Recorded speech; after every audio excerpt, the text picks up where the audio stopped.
Hello, everyone, and welcome to Brain Gain Navigators. I see we have a few attendees already in the house, and we'll just let the rest of them trickle in. I'm your host, Jeremy Leidick. I am content manager with the Business Journal here in downtown Youngstown. And it's only been about a month, but I hope everyone's school year has been going well so far. We are back. For the first time, Brain Gain Navigators is all about giving you a look at some of the career options that exist right here in the Mahoning Valley. And today we'll be taking our very first look at the first responders career path. Specifically, we're looking at firefighters and paramedics. Firefighters and paramedics serve our communities by helping residents during some of their scariest and most difficult times.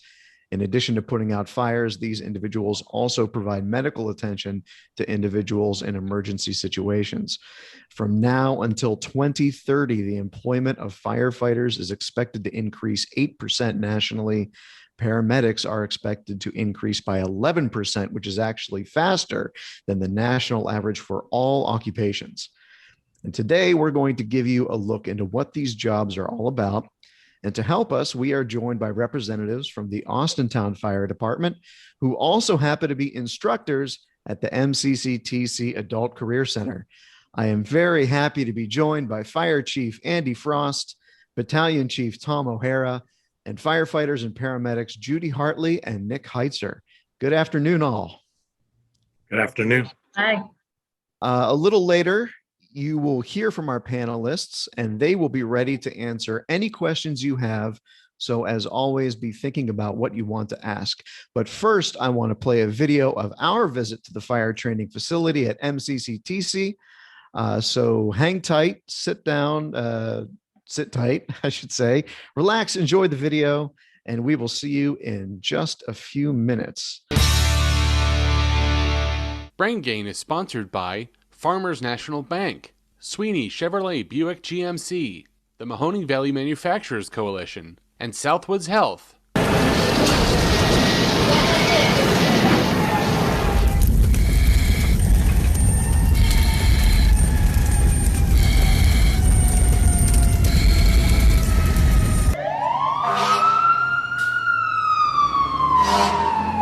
It's a field where you can really test yourself.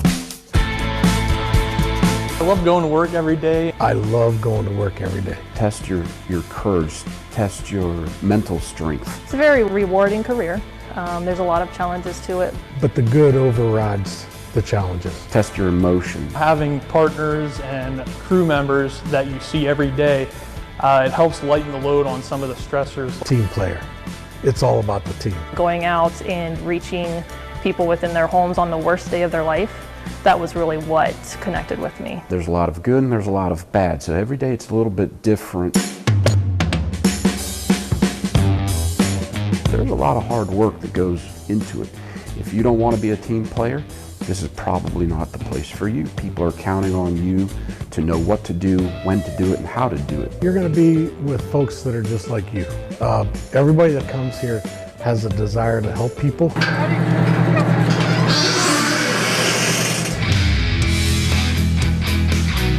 You can be trained here as a firefighter, you can be trained in the medical field. We also have a partnership with university hospitals. We provide a paramedic program here. So your math, your science, your biologies, your anatomies, that type of thing. That's for the fire side especially, it's heavy in the trades. Carpentry, electricians, welding. We do a little bit of all of that. We want you to come here, start here, and in 1.5 years to 2 years, you leave here fully trained. You can go anywhere in the country and get a job. This is an actual operating fire engine. We could pull out and go to a house fire right now and handle pretty much anything. We have a saw here and we have a saw down here. They're both fully operational. We've got fully functional self-contained breathing apparatus. The students learn how to operate this like the back of their hand. A lot of students go on to become a fire engineer or fire apparatus operator.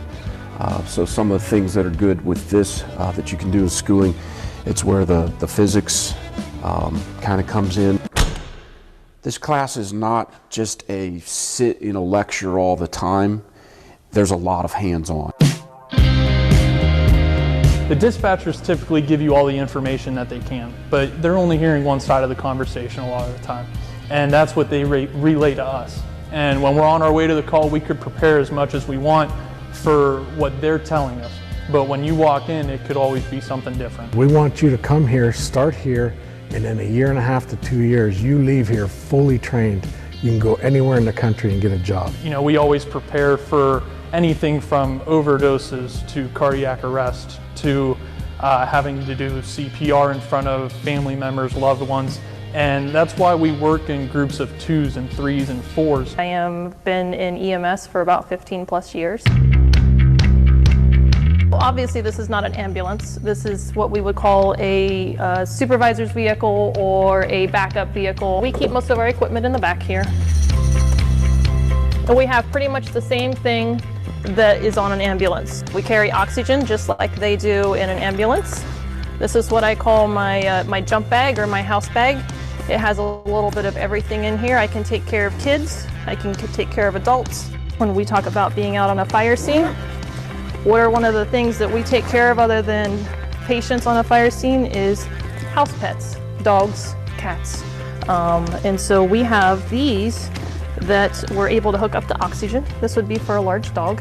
So just like a patient oxygen mask, we have ones for animals as well. We have firefighters and paramedics all over the country. I think we're in 43 states now that have come through these programs. The most rewarding is, as the others have said, helping those on the worst day of their life. Seeing the smiles from the people when you've truly helped them. The rewards are so much that you're able to put those bad days out of your mind. There are some bad days, but they're far and few between. Going in and seeing somebody that was in such bad medical condition walk out of the hospital later. It doesn't seem big to you perhaps, but to them it's a very important thing. Again, they've called you on their worst day. Some of the most rewarding things, I've delivered babies.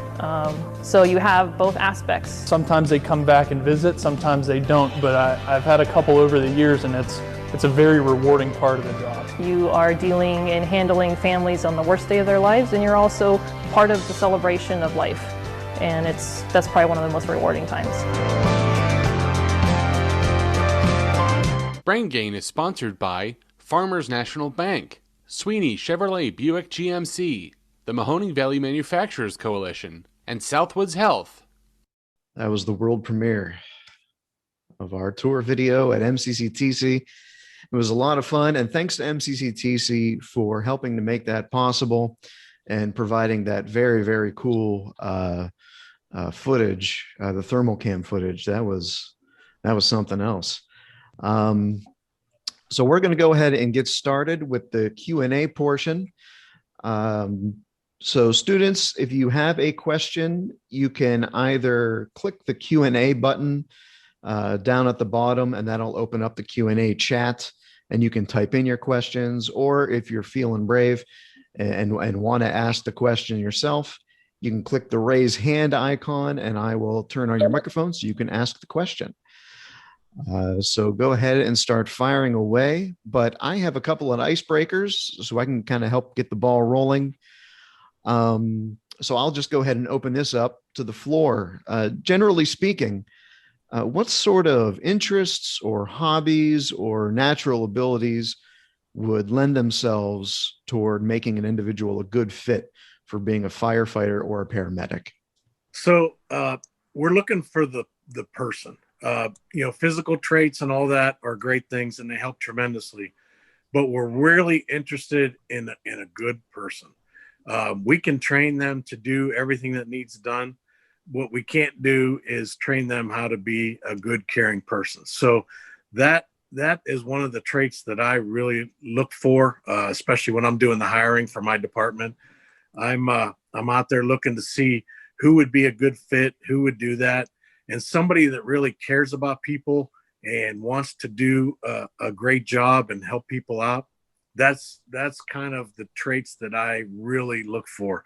It's always good to be physically fit and all that, And I want to say, women, don't shy away from this. We have several women in this field, and they are very good at what they do. They're very good firefighters. They're extremely good paramedics. Judy is on this call with us, and she does both, and she does both extremely well. So again, we're looking for men and women, and that's really what we would like to see, is just good people who want to help people, and we'll train you, and we're going to surround you with incredible folks. If someone isn't, as you say, a good person, how can that be a detriment or an obstacle? It takes a special person to do the kind of jobs that we do, to be nurses, to do those healthcare things, and to help people. It's just great to start off with a good, giving person, somebody that is very trainable and that wants to do the job. I think wanting to do the job is the biggest thing in whatever you want to do. We love to train firefighters and paramedics that want to do this. They're not just here for the paycheck. They love helping people. They love being part of a team. And that's the other thing. We see a lot of sports folks get into this because it's a very team atmosphere, and that's kind of what they're used to. So you're going to come to work with these folks at 8 o'clock in the morning, and you're going to be with them until 8 o'clock tomorrow morning. And you have no idea what you're going to get into, which is part of the fun of this job. Is it's always something different. I have no idea what I'm going to get into today when I came to work. I don't have any idea, and I love that part of the job. So again, it's a little bit of the thrill seekers. It's just that team atmosphere, and it just, everybody fits in here, and it just makes it great. Today you were a panelist on a webinar, so that is some hardcore thrill seeking, man. No, when you're as passionate as we are about teaching, that actually is a good thing. Everybody that you have on here loves teaching and loves to bring on new firefighters. We always say we want to train our peers, and that's what we're doing. And believe it or not, that gets us pretty excited about it. Great. So we got our first question from our students. So I think this is one that I can ask and just go right down the line. What's the biggest challenge you face in your job? Judy, let's start with you. That's definitely a good question. There's a lot of things you could say there. Challenging. You do get some scenes that could be deemed unsafe. Patients get combative with us. Fire scene. I would punt that down to Nick or one of the other guys doing more fire, but it doesn't matter if it's a fire scene or a medical scene. One of the first things we teach is how to be safe and keep yourself safe and your partner safe. And that is always a very, very important part of what we teach in school, because that is what we deal with every day, is safety of our crews, safety of our medical personnel and as a firefighter and as a paramedic or EMT, is keeping ourselves safe and our patients safe. You never know, those scenes change very frequently while you're on the scene. So that would be one of the challenges, one of many. Tom, how about yourself? One of the challenges would be being able to adapt to problem solving. We are constantly going on different types of calls. Every time that we think that we've seen everything, something else comes along. And almost all of our calls, we are problem solving. People have challenges or issues going on that they're not sure what to do, and they call us to help fix their problem. We're not rectifying the problem. We're solving the problem right now, making it safe at that point in time. And the challenge is there's just a huge array of those. So you're constantly on your feet, on your toes, thinking of, okay, how do I fix this problem? If this were to happen, how do I fix this problem? I find myself on my days off driving down the road or just in my general life, hey, if this happens in this situation, what would we do to rectify that situation? So that's something that's ever changing all the time. Got you. How about you, Nick? What's the biggest challenge that you face? I think a big challenge in the fire service and emergency medical service today, I know everybody kind of touched on it when you guys were watching the video, but the mental aspect of this job and how important that is. We mentioned, going on calls every single day where, somebody might be having the worst day of their life, and that's why they call us. So, you walk into these situations or chaotic scenes like Judy mentioned.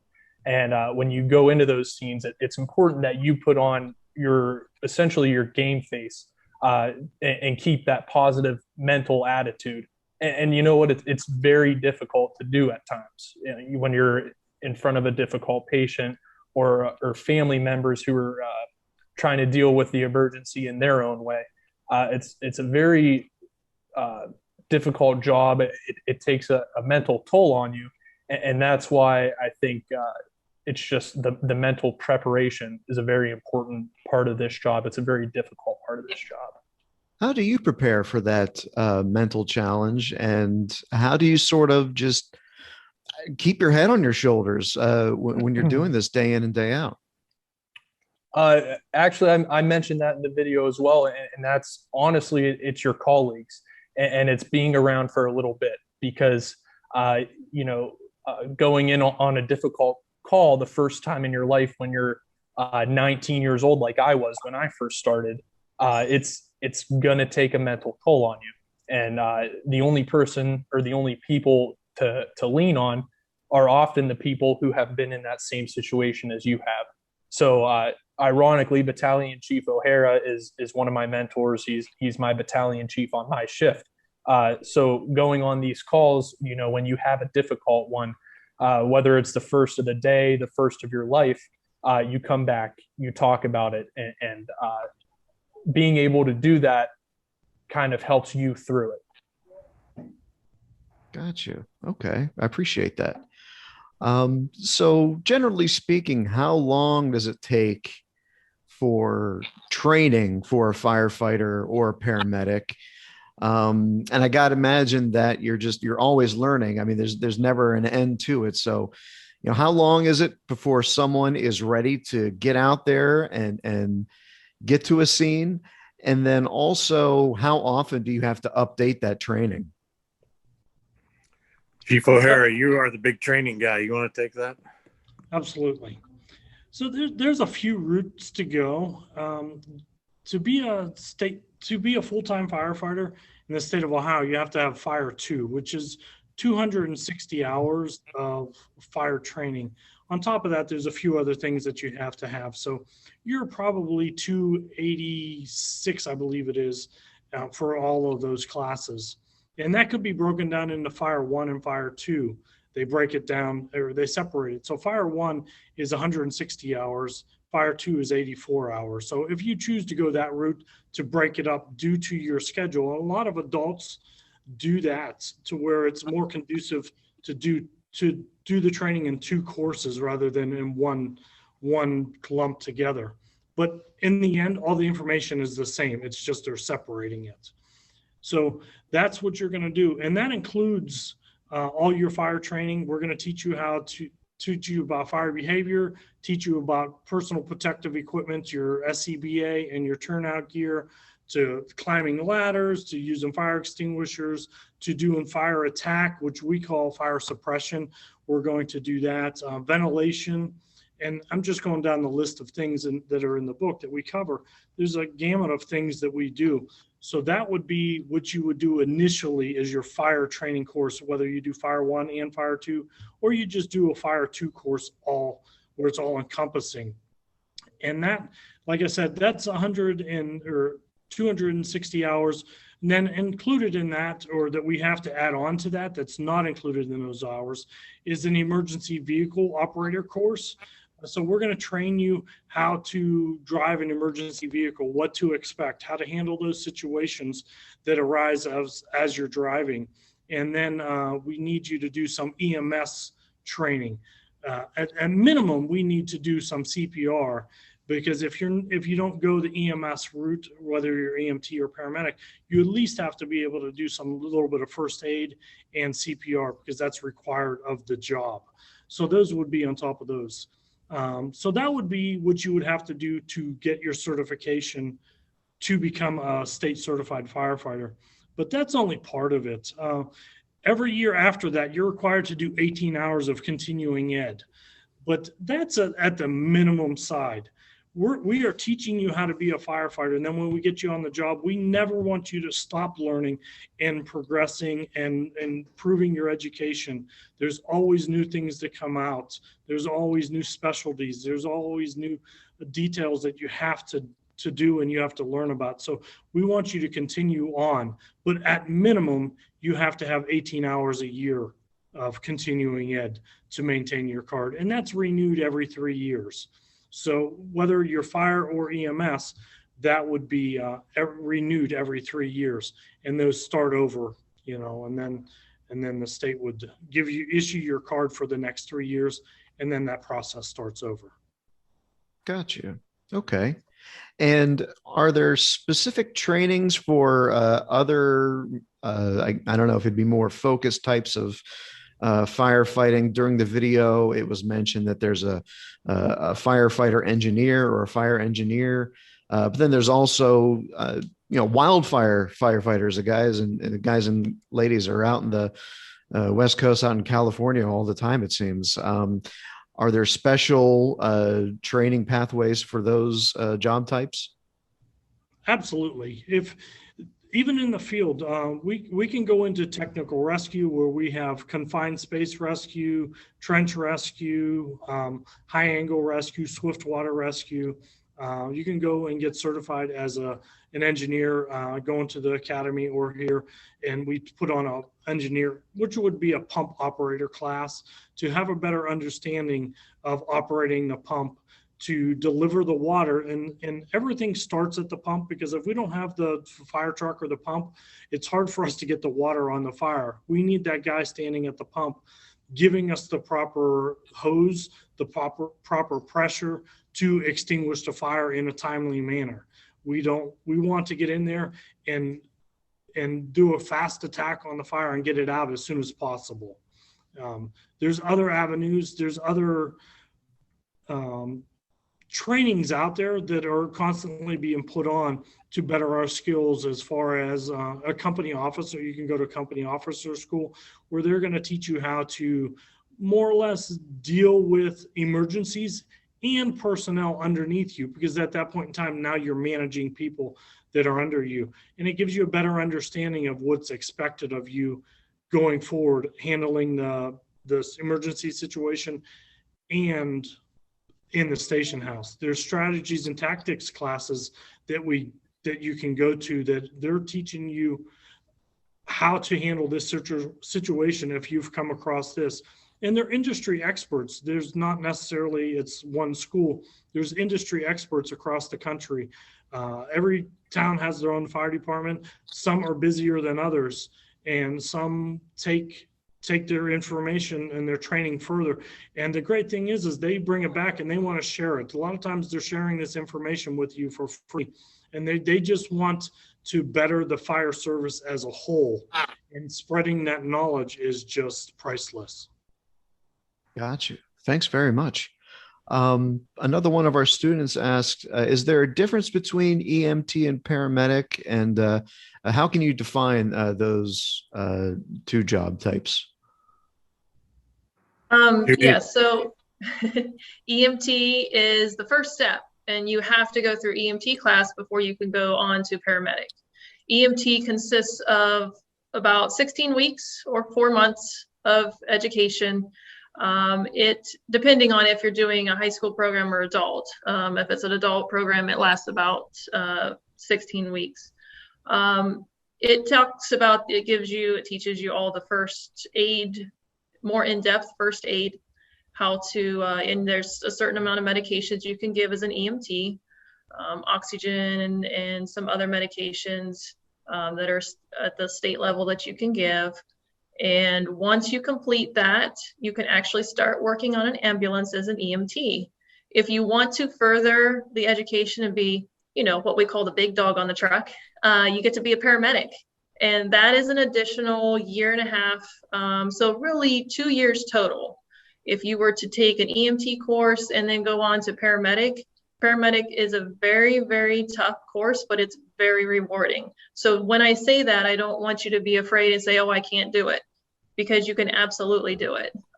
It's just a very, very tough year and a half of education. You really have to dedicate your entire life, everything to learning, studying, clinical time. You spend 400 plus hours. You spend time in the hospitals, time out on the ambulance, doing your clinical time. There's certain things that you have to meet before you get to the end of the course. And there's a lot of math. You have to be able to do drug calculations, a lot of anatomy and physiology. You need to know how the body works, the disease process. It's very, very in-depth. So those are the two levels, EMT versus paramedic. Thank you. And at what point in your training did they cover delivering a baby out in the field? That seems like, wow, talk about an experience. Tell me about that. Yes, it's, well, actually, we cover that in EMT course. So as an EMT, you can deliver a baby. Most of the time, everybody wants a paramedic around as well. But the one in particular that I delivered was interesting. It was the couple's first child. They were on their way to the hospital. It was cold. It was wintertime. There was snow on the ground. And we were within sight of the hospital when she said, "I can't wait any longer." They pulled over and called 911. And I got on scene, and the fire truck got there right before me. And I get out of the truck, and all I hear is, "Get over here now. She's having the baby." So I was the one that got to catch the baby. I believe it was a girl, and it was a pretty awesome experience. So it was definitely, it's one of those good times. We talk a lot about, we have the bad calls, and then you have some of these pretty amazing moments.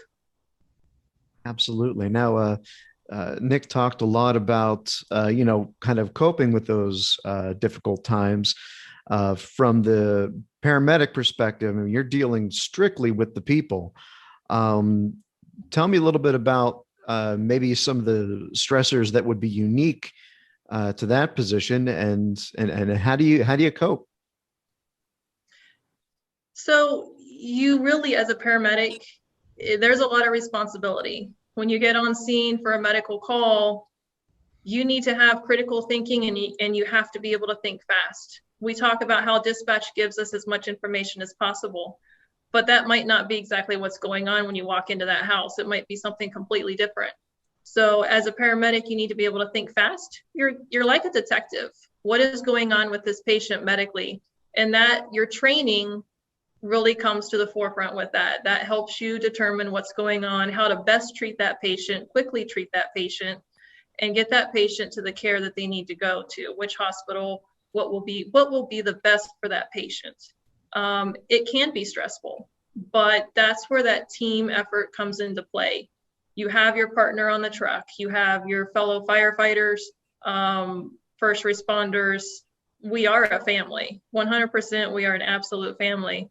And you find ways to decompress at the end of the call. I think Nick said, put your game face on. So a lot of times you'll see us, we'll put that game face on, get through the call. And then afterwards, that crew may get together after the call and talk it out.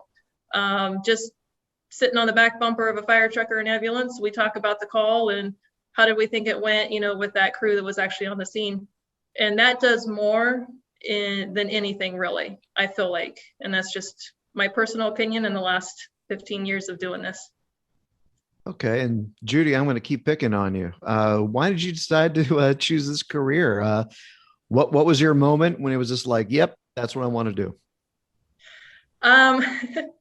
This sounds kind of crazy, but this really was my moment. I had gone through surgical tech school, actually through Chauvin, and I was in the process of looking for jobs. I had a child at the time. I was in my 20s, had my first child, and I remember realizing that working in the surgical suite was really not my thing. There was no communication, no connection with the patient. You brought the patient in, the nurses talk to the patient goes to sleep, you work on the patient, and that's it. There was no connection, human connection there. And I remember hearing the ambulances and the fire trucks, and something just kept nigging at me like, that would be pretty cool. Like, I want to be the first person helping that individual on the worst day of their life. And that was really when that connection started to hit. And I looked into EMT class, started there, and then went on to my paramedic shortly after. It would have been in 04, 05. Finished my paramedic up in 06 and have been doing this job ever since and love it.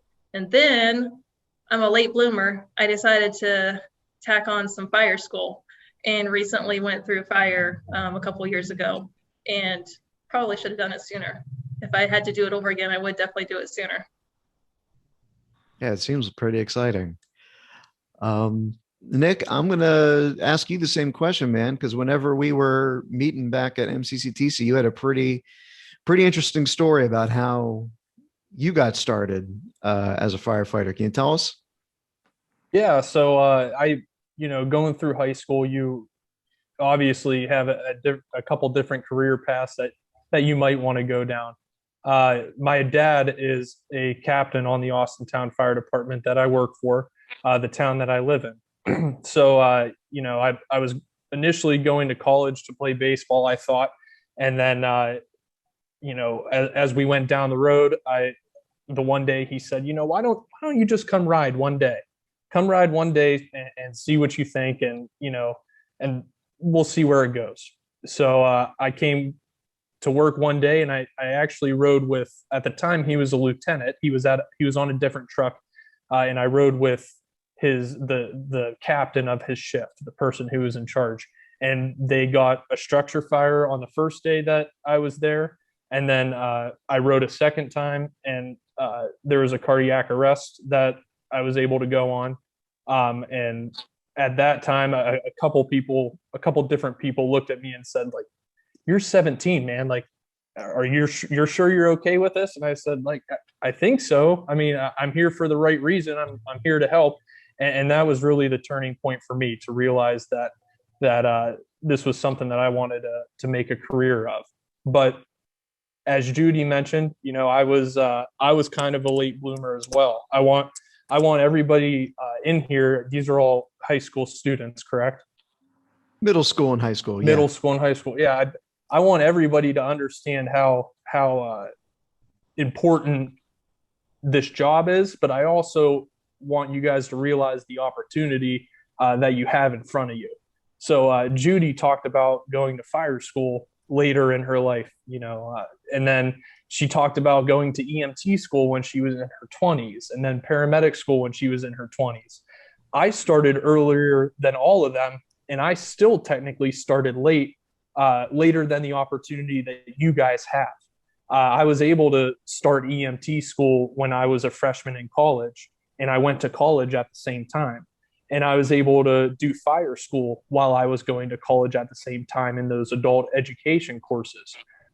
But what you guys have is the opportunity to go while you're in high school and take these same courses that Judy took as a 20-year-old, I took as a 20-year-old. You have the opportunity to take that fire course as a 18-year-old or a 17-year-old versus 40 years old and doing it on the adult education aspect of it.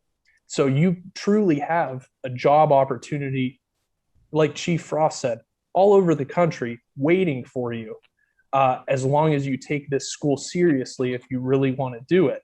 And you have the opportunity to come out of high school making, I saw somebody asked about the pay difference or, what you make. But I mean, a lot of starting at fire departments is around $30,000 to $40,000 a year just to start. And that's directly out of high school. I think that's huge. Very good, Nick. Thank you so much. And yeah, I was going to get to the $1 million question, what the pay scale looks like. I think it's definitely a difficult question. I think Judy would probably be good to answer it because when you talk about, firefighters versus like a private ambulance company, obviously the pay is different. So Judy, I don't know if you wanted to touch on that from a private ambulance perspective to a career firefighter perspective where, we're hired through a township with a contract where you're more as private. Yeah. So it's variable on area. If you go to a bigger city area, it's going to be much higher. in our immediate area, the average paramedic is going to start out no experience, starting straight out of school, anywhere the $18 an hour mark, give or take. But that's, lower than in, you go down out of state, you may go down to Charleston or the Carolinas or any of those other states, a big city area, and it will definitely be much higher. It's just variable on area. But there's also one thing that a lot of people think, oh, that's not much. There's also a full-time firefighter and full-time paramedic work 48 hours a week. So they work 2 24-hour shifts, and they have what's called built-in overtime, that those 8 hours is overtime. So there's an additional amount there as well that helps. So you're looking in a paramedic here typically will be in the 40s starting out. Thank you very much for that. And Chief Frost, I haven't had a chance to pick on you in a while, so I'm going to give you this next question. We have there's a lot of TV shows and movies that sort of portray what we can only assume to be the real life adventures of firefighters and paramedics. How close is what is done in the real world, like the day-to-day, how close does that compare to what we see on TV? So I think on TV, the stuff around the station and in the fire trucks, that is pretty accurate. You talked about how we cope with a lot of things. We do that with a lot of humor. And if you watch a lot of those shows, it's just a lot of people joking with their peers. And inside the firehouse, inside the fire truck, I think those are actually very accurate. There's just a lot of fun. You love coming to work every day because it's like being in a clubhouse with your buddies. So that part's very real. I think they do a really good job with the accident scenes and those kind of things. The only thing that is different, I think, for real life is the actual fire scenes. It wouldn't make good TV if you really couldn't see much inside the building. But when we go into a building, the smoke is usually extremely heavy. The heat's pretty hot, even through your turnout gear. So I think that's what they don't capture. You really can't see like they show, but the antics and the camaraderie and all that, that's very accurate to what you see on TV. Tell me about the first time you walked into your first house fire and you got that experience of walking through the smoke and feeling the heat. What was that like, and how do you learn to navigate through that? So I was scared to death. It's super intimidating. I fortunately, a couple of the guys have talked about mentors, and I was with a guy that I really felt was one of my mentors, and he just he talked me through it. We got through. It was a basement fire, which is kind of some of the most dangerous fires that firefighters have to get into because there's really no way to get out when things go bad. And the heat is very extreme in those basement fires. So we were going down the steps and I started really feeling the heat. And again, that mentor, he said, we're in good shape. I'll keep you safe. And he got us down there and we got to the fire, and I was just so hooked at that point. Just such an adrenaline rush and just a sense of accomplishment. So you again, as we've talked, you rely on the people around you and the people with experience to get through those things. But once you're on the outside looking back in, you think that was one of the most incredible things I've ever done. So that helps a lot as well. Gotcha. Thank you very much. So what kind of hours do firefighters and EMS professionals put in? For the most part, firefighters work 24 on and 48 off. So you come into work 8 o'clock in the morning, you're there till 8 o'clock the next morning. During that time, basically a fire station is like a house. So you have kitchens, you have day rooms, which is our TV rooms, and you do training. Everybody has their own bedroom. So when you're there for that 24 hours, it's just like being at home. You go to work from home when the bell goes off. So then you're off for 48 hours after that. So most people are able to get a second job or have a lot of family time during those 2 days off. So the schedule is really incredible. I start off as a firefighter. I've come up through the ranks. So the bad part about becoming chief or chief officer is you have to go to 8-hour days. And there are those schedules out there as well.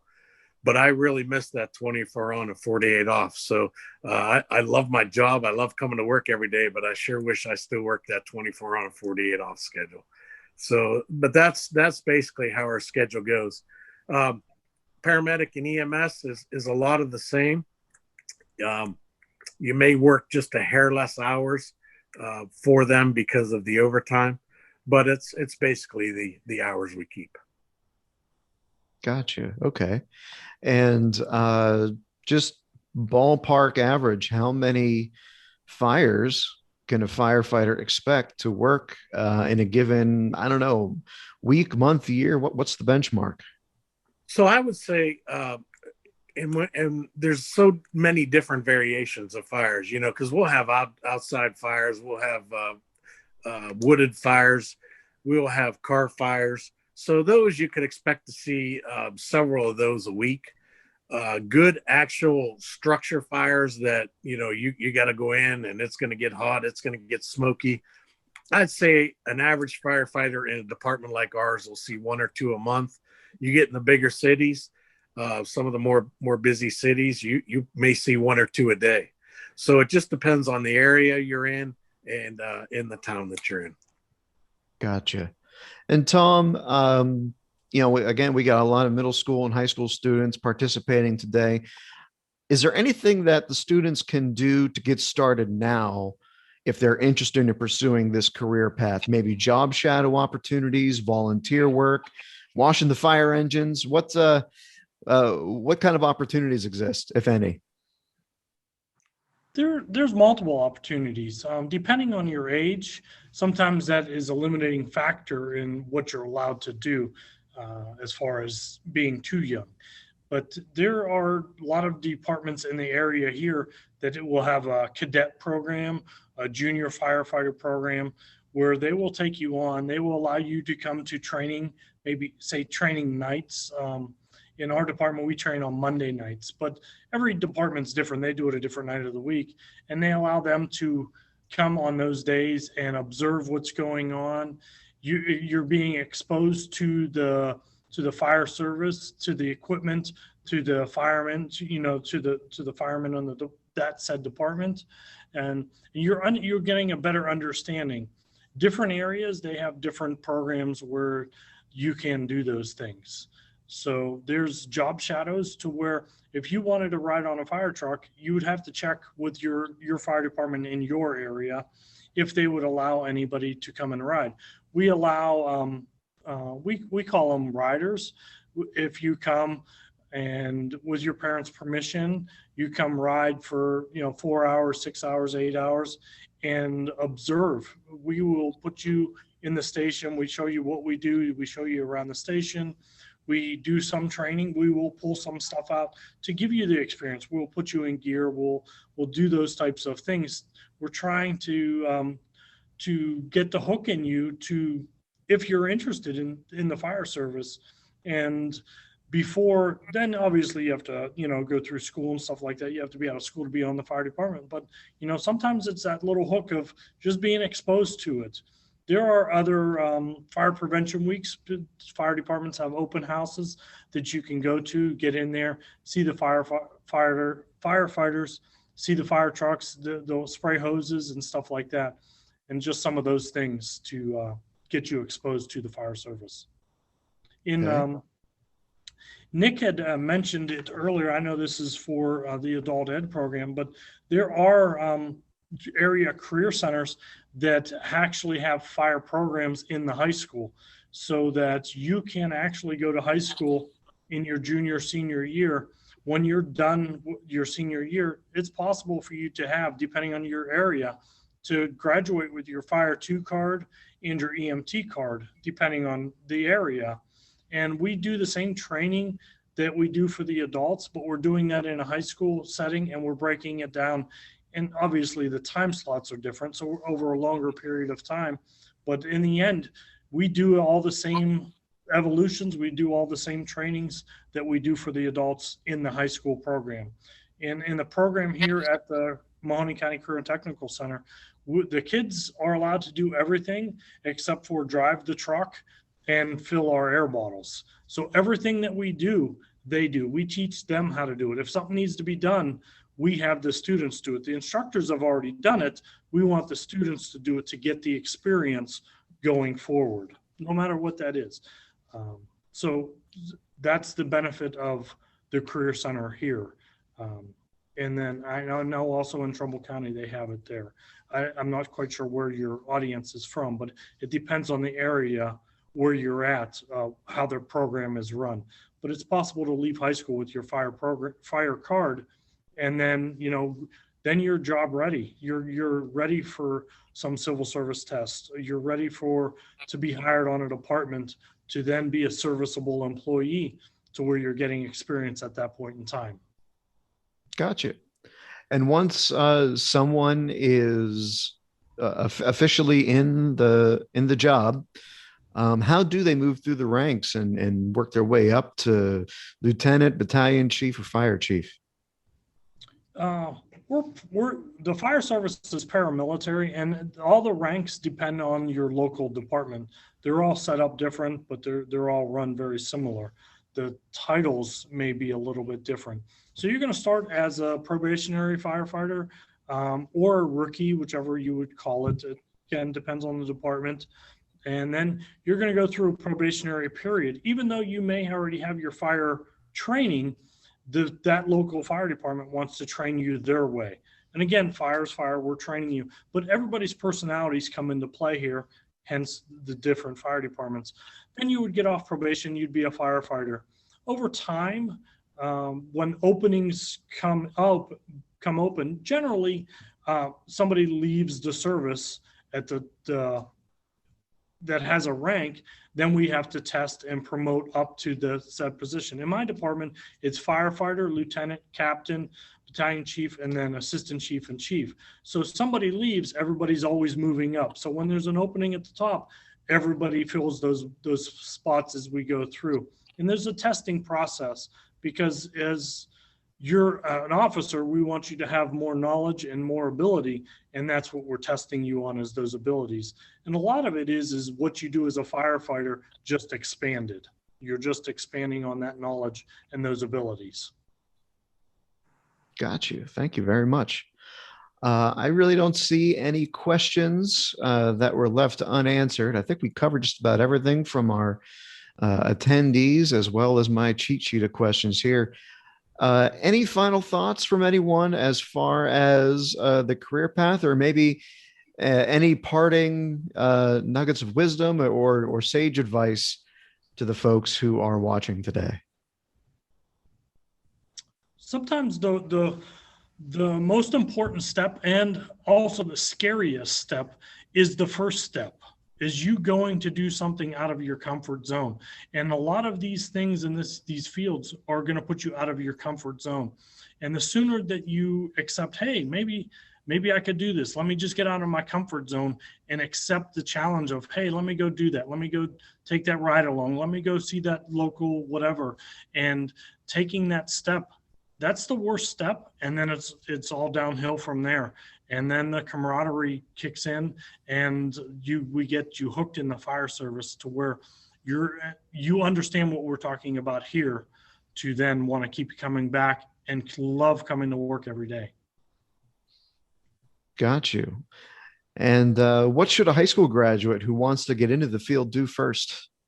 If you graduated high school and you're a prime candidate for this position, and it's something that you really desire and want to do, first thing is reach out to your local school systems and see who teaches it. You could also reach out to your local fire departments. They are tied in with all the training facilities and entities that teach this. So I guess probably the best thing to do would be to reach out to your local fire department, and then they're going to get you set up with who trains them. And normally that's the best way to go. if you're affiliated with a fire department, and that affiliation can happen before you have any training, they are usually the best guidance because they know what needs done next, and they know what to do. If at any time you don't have that luxury of talking to your local fire department, call any of the schools. Call, especially you're welcome to call MCCTC and ask for the adult ed program. They'll give you all of the pertinent information that you need, the classes that you need. And if you want to talk to somebody in the field, we are more than happy. When you call the school, they'll set you up with one of us, and you can ask all your questions, and we'll give you the guidance.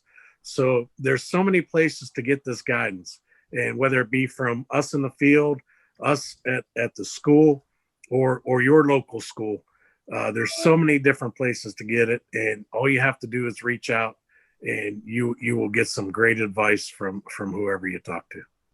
Thanks very much. I think that is a pretty good spot to cap it. I didn't see any other questions, so we'll just end it there. Thank you all so much for making some time to talk to us today and answer all of our students' questions. It was a really, really nice conversation. As always, you can watch all of our Brain Gain Navigators videos at businessjournaldaily.com/Brain Gain Youngstown. Once again, thanks to all of our panelists from MCCTC and the Austintown Fire Department. Thanks to all the students for participating and the teachers. And we'll see you all next time. Take care.